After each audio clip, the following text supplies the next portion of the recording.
ही बघा मित्रहो, ही शेती आहे नागवेलीची आणि तुम्हाला दिसत असेल ही आता किती जबरदस्त नागवेलीचे पान आलेले आहे. हे बघा. आता एवढा थंडीचा टाईम चालू असताना सुद्धा आहे ना, आपले एवढे पानं सुपर आहे. तर हे बघा तुम्हाला दिसत असेल ना, हे बघा. म्हणजे असे तुम्ही शेंड्यापासून जर बघितले ना, तर बुडखापर्यंत आजच्या घडीत जर तुम्ही बघितलं तर आज खूप थंडी आहे. हे बघा.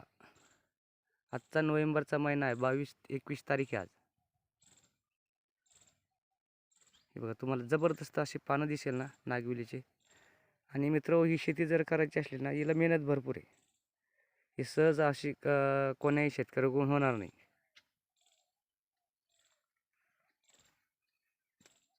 ज्या शेतकऱ्याला अनुभव आहे तो शेतकरीच करू शकतो याला. कारण काय असतं, ज्याच्याशी व्यवसाय असतो शेती करण्याचा, आणि काही लोकांचा व्यवसाय आहे शेती करण्याचा, त्यांच्याकडेच ही शेती होती. ही अशी पूर्ण हे लोक करू शकत नाही. तसं तुम्ही खाण्यासाठी एक अर्धा वेल लावू शकता, तसा काही अडचण नाही. फक्त शेती प्रत्येक लोकाला होत नाही. शेतीमध्ये रिस्क जास्त आहे. आणि एवढे जरी रिस्क घ्यायचं म्हटलं, शेतकरी आपला रिस्क घेऊ शकत नाही. याच्यामध्ये ना थंडीमध्ये, उन्हाळ्यामध्ये, प्रत्येक ऋतूमध्ये ना याच्यामध्ये एका माणसाला तरी असं 2-3 माणसं सहज लागतात त्याला.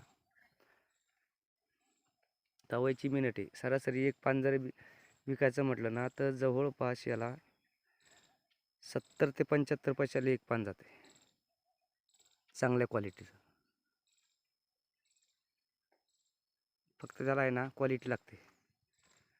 अशी जर क्वालिटी असली ना पिवळी, तर 100% पान हे आपल्याला चांगल्या दरामध्ये जाते.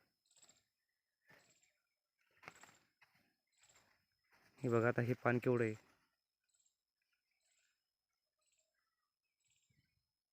तुम्हाला असं जाडे पानं दिसेल, आणि जेवढी जाडे पानं असला तेवढा मार्केटमध्ये बाजारभाव असतो.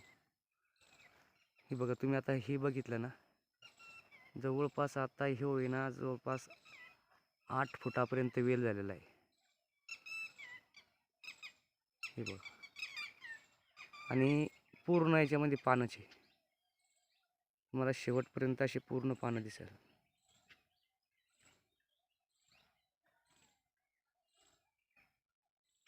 हे बघा आता याचं हे बुड आहे. आणि आता वरती जर आता तुम्हाला हा कॅमेऱ्यात दिसत असेल ना, आपण असं किती वरती चाललोय,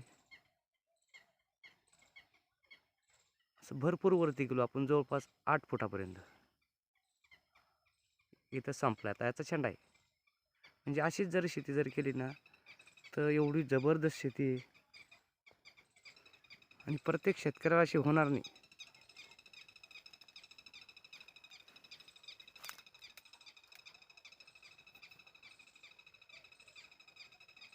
आता आता सध्याचा टाईम थंडीचा आहे, आणि एवढी थंडी असताना सुद्धा आहे ना, याची पानं आहे ना अशी सुपर दिसतात.